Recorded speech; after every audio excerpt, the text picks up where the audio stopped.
Render graças ao Senhor, porque Ele é bom e as suas misericórdias duram para sempre. São novas a cada manhã, se renovam a cada dia. Mais uma vez nós estamos juntos para nós terminarmos a parte que nós começamos na outra semana, né? Passada. Lemos o Salmo 91. É aquele que habita no esconderijo do Altíssimo, a sombra do Senhor Onipotente descansará. Eu tinha falado que tinha um texto bíblico no Novo Testamento que Jesus vai citar, não só ele, não é ele que cita, na verdade quem cita é Satanás, mas Jesus vai responder a essa fala do acusador. E para que nós possamos entender que o que Jesus passou ali no deserto, na sua tentação, é a mesma coisa que ele sofreu, nós também sofremos. Então vamos tentar, Israel também sofreu, também sofreu. Vamos tentar então entender. Vamos com calma aqui.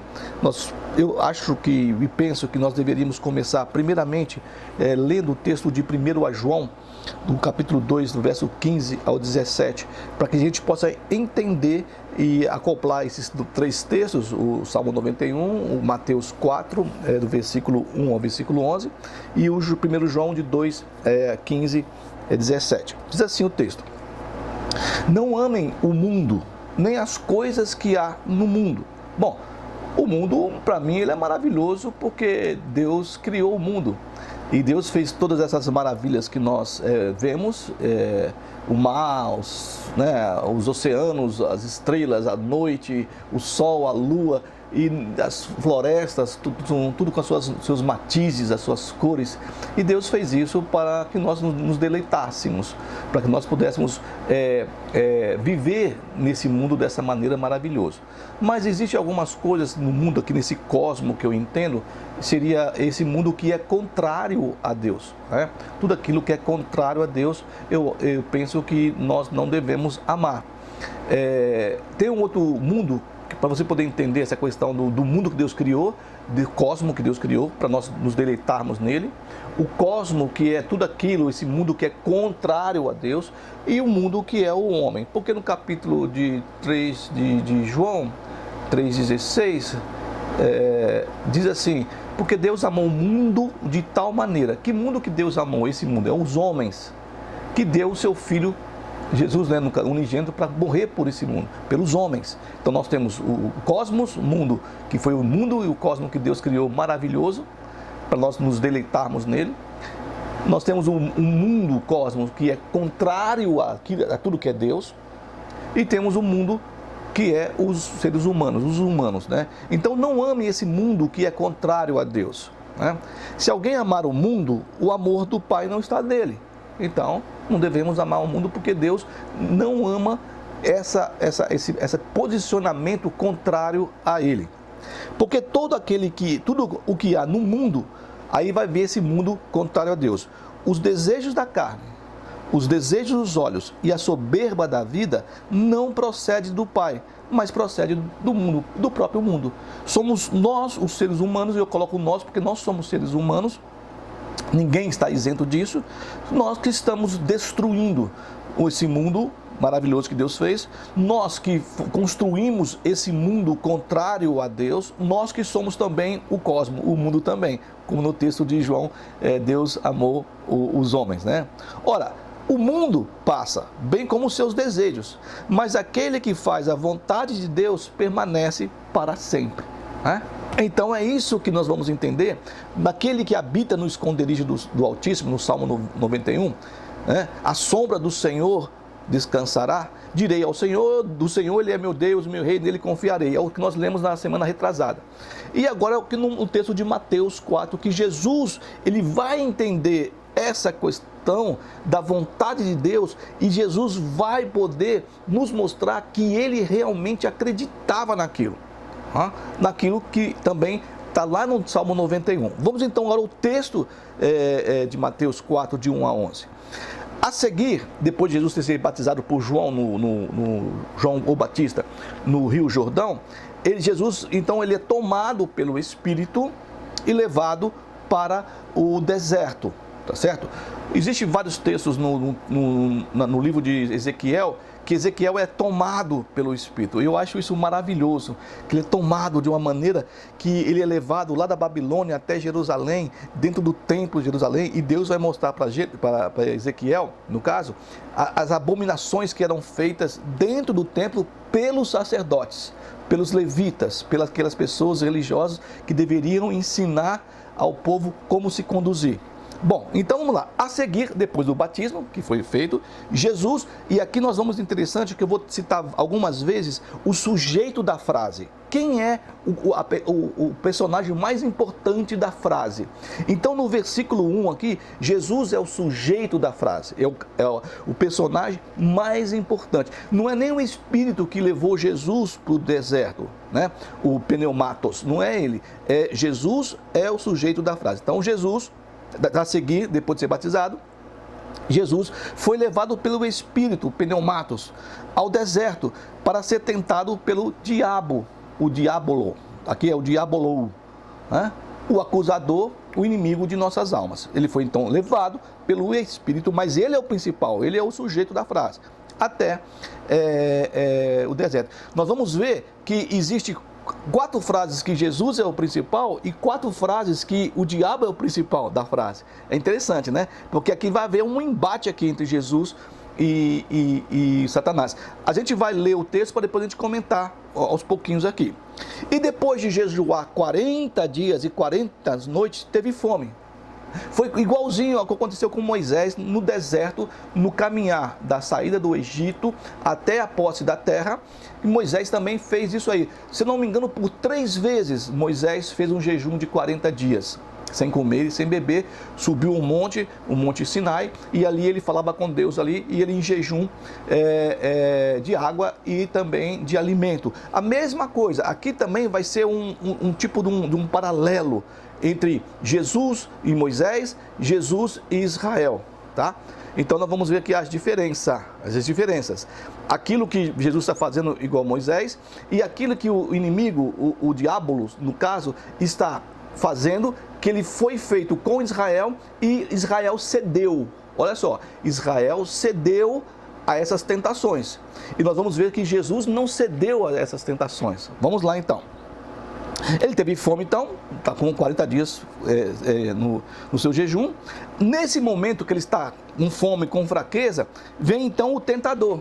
O tentador aqui é o sujeito da frase, é o Peiraison, né? Ele é o sujeito da frase, é ele que está trabalhando ali.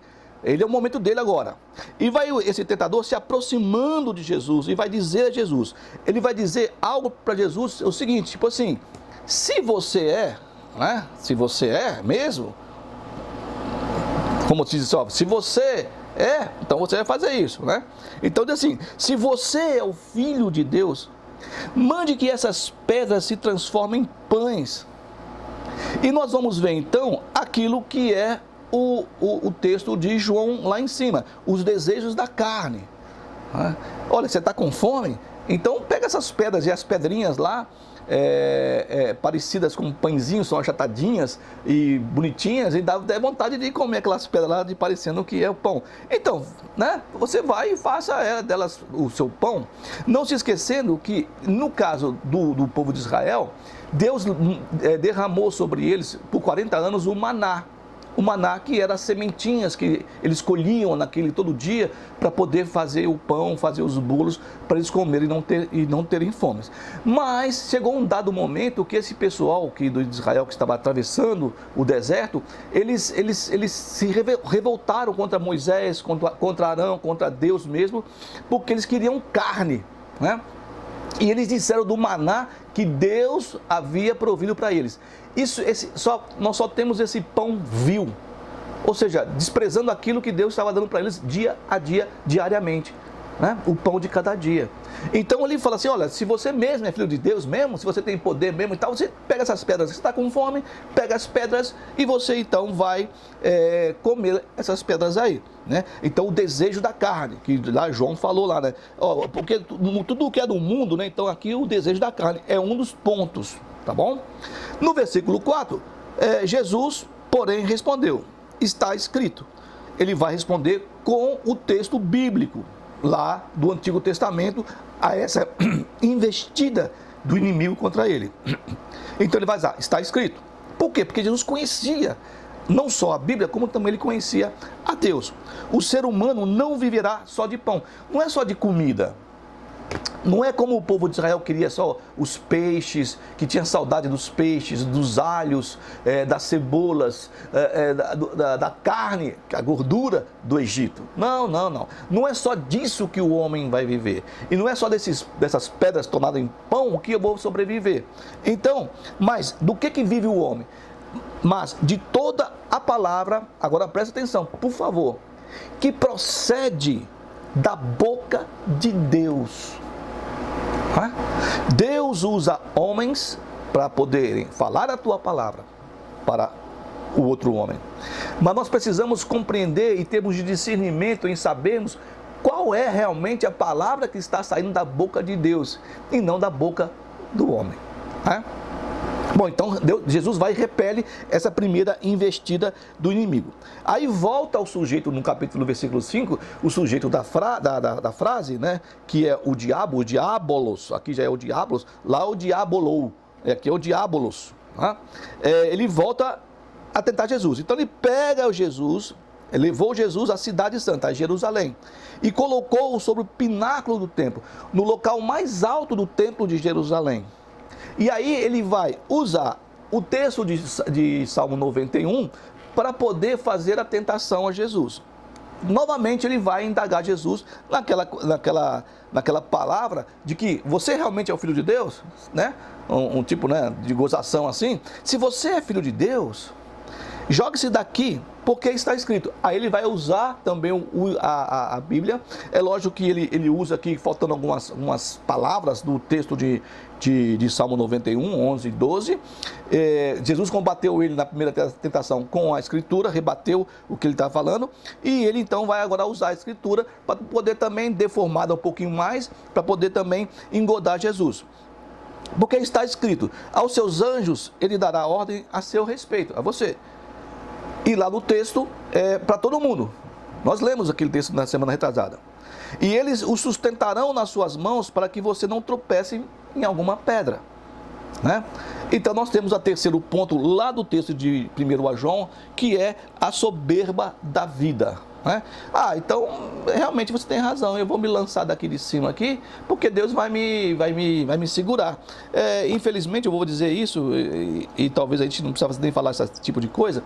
Muitos evangélicos, eu volto a dizer que eu não sou evangélico, né? Eu não pertenço a esse grupo de evangélicos, né? Eles vão dizer que não, nós temos mesmo que abrir as igrejas e ir para as igrejas, porque Deus vai guardar a gente, porque nós somos evangélicos. Isso é a mesma coisa que está acontecendo aqui. E você vai ver a resposta de Jesus a esse inciso do diabo sobre ele. Né?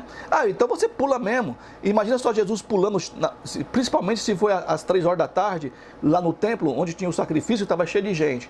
Ele pularia, as pessoas viam ele pular do pináculo do templo, só que ele não morreria.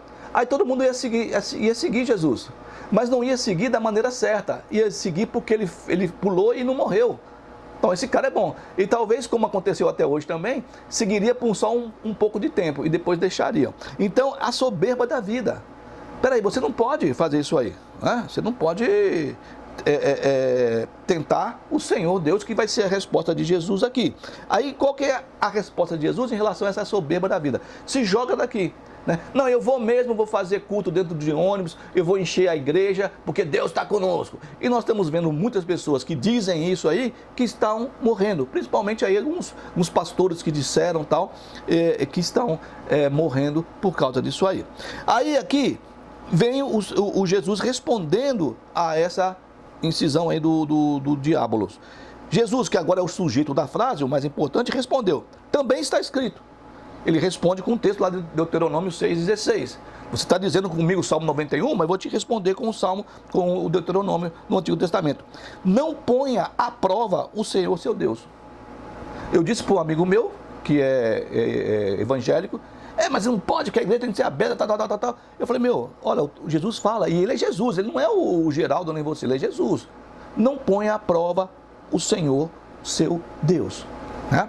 Aí ele responde isso aí o diabo, que agora é o sujeito dessa frase do versículo 8, o diabolos, pega Jesus e leva Jesus num monte muito alto. Não sabemos que monte é esse lá em Jerusalém, lá em mesmo Israel. E ele vai mostrar a Jesus todos os reinos do mundo e a glória deles. E ele diz, né, para Jesus: tudo isso lhe darei se prostrado você me adorar. Os desejos dos olhos, né? Então nós temos lá o desejo da carne, a soberba da vida, e o desejo dos olhos. Alguns dizem a concupiscência da carne, a soberba da vida e a concupiscência dos olhos, né? Aquilo que você vê da grandeza e você a cobiça, né? No caso, na verdade, e você então quer obter aquilo lá. E ele vai oferecer a Jesus de mão beijada. E Jesus então no versículo 10, que agora torna-se Jesus, não é mais o diabolos que é o sujeito da frase, mas Jesus que está o sujeito da frase, lhe ordenou: vá embora, Satanás, porque está escrito: adore o Senhor, o seu Deus, e preste culto somente a Ele. Jesus está usando aqui o texto de Deuteronômio 6, 4, né? Que o Senhor é o único, ou seja, Yahvé Elohenu, Yahvé Erra. Esse é o texto de Deuteronômio. Esse também é um texto também de Números, onde está o Shema. O Shema é a bênção que araônica, no caso sacerdotal, sobre o povo de Israel. Shema Israel Adonai Elohenu Adonai Erra, né? E quando o cara vai, o Hassan, é o Hassan, né? É que CH, mas a gente lê com R, né? Hassan, na sinagoga, ele vai, uma das cânticos, porque eles cantam o texto bíblico, é o Shema Israel. E ele chama Shema Israel, Adonai Elohenu, Adonai Erra. Shema Israel, Adonai Elohenu, Adonai Erra. E aí chama a congregação para adorar o Senhor. Jesus está respondendo, no caso, para que só Deus é digno de culto, que ninguém mais, nem homens, nem Satanás é digno de culto, né? Então, no caso aqui, Deus é o único, Erra, né? É o único Deus, né? Yahvé Elohenu, Yahvé Erra. Então Deus é um único Deus. Você então não pode se aprazerar, você não pode se ajuntar com o mal, que é o mundo contrário a Deus, lá do texto de João, segundo 1 João, capítulo 2. E quando Jesus então rebate essas tentações, essas três tentações do inimigo, diz o texto no finalzinho, no versículo 11, com isso o diabo, que é o sujeito da frase agora, o diabolos, deixou Jesus, e eis que vieram angelos, e o serviram. Angelos, que é do texto latino, e a Septuaginta também traduz o grego, mas ele seria os mensageiros de Deus que vêm e servem Jesus ali, né? Então nós vimos que o texto de João, o texto de Salmo 91 e o texto aqui de Mateus dá um jeito para a gente fazer um círculo com o que está acontecendo, para nós entendermos as tentações que não só Jesus passou, e ele passou nesse teste, né? Um teste de preparação para o seu ministério ali em Israel.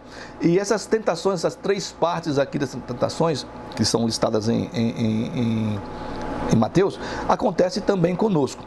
Então, fazer o pão, né, de ter o pão, a necessidade que nós temos, a tentação é a necessidade física, é a fome, nós temos fome.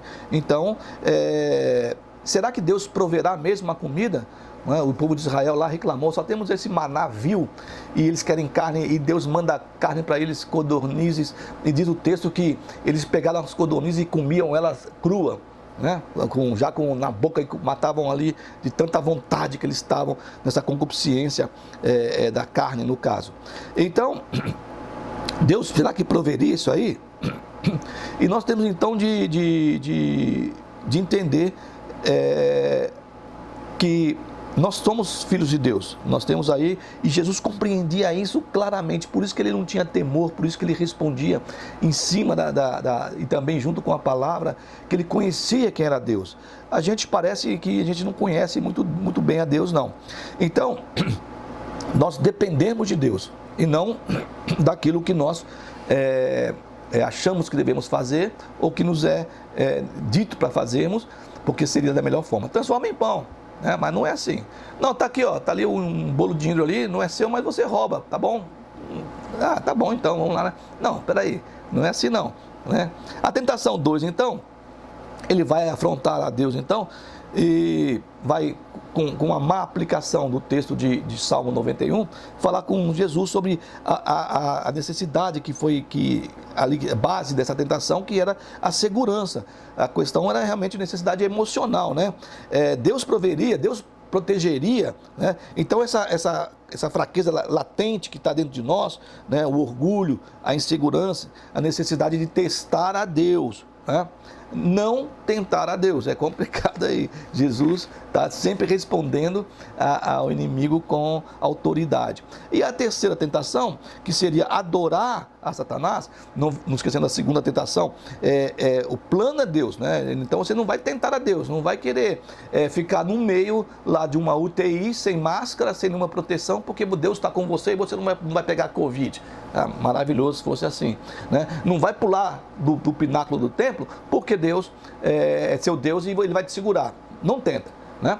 O adorar a Satanás, então, seria a terceira tentação, e a necessidade seria essa psicológica, de poder, de importância, de realização, né? Então tá aqui todos os reinos. Bom, agora eu sou dono de tudo, agora foi me dado para mim. Seria muito bom para Jesus. Ele não passaria por todo o processo que ele tinha que passar, que ele sabia que tinha que passar, se ele fizesse aquilo que o Satanás queria: virar pão as pedras, de pular do pináculo do templo, e ele então faria essas coisas, e também agora se ajoelhar diante de Satanás, que estava resolvido todo o processo do ministério dele. Não era por essa via, não é tão fácil assim, né? Então essa dúvida, talvez, dessa tentação, que é uma dúvida real, seria que Deus proveria e governaria realmente sobre isso aí, né?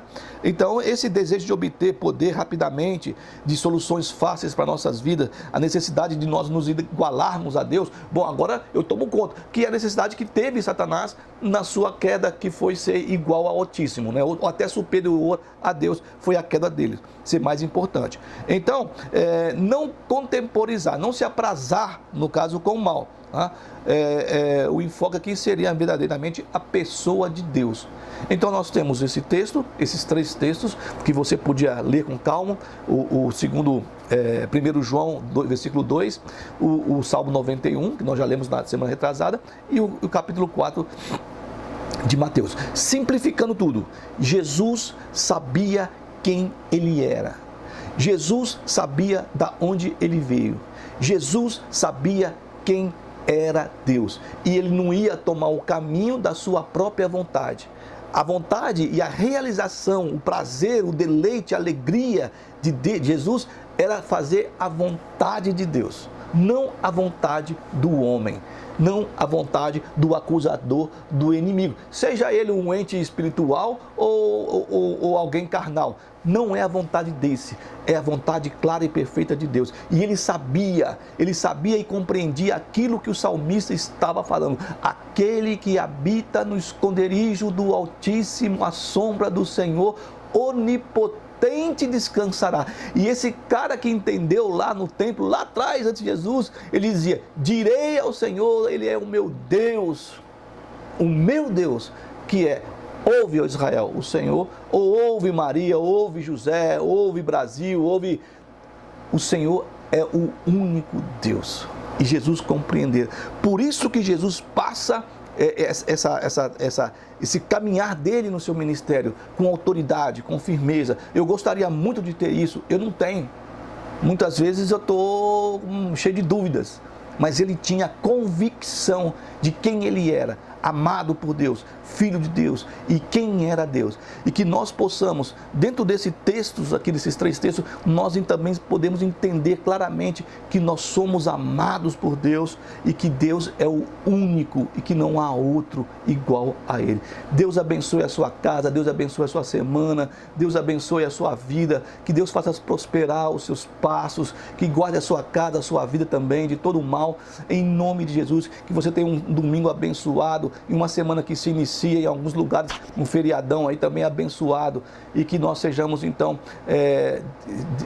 protegidos por Deus, debaixo da mão de Deus, debaixo do sangue de Jesus. Então que você então possa compreender claramente e confiar, como o salmista, como Jesus, como João fez, que Deus é o único. Shema Israel, Adonai Eloheinu, Adonai Erra. Um grande abraço para você.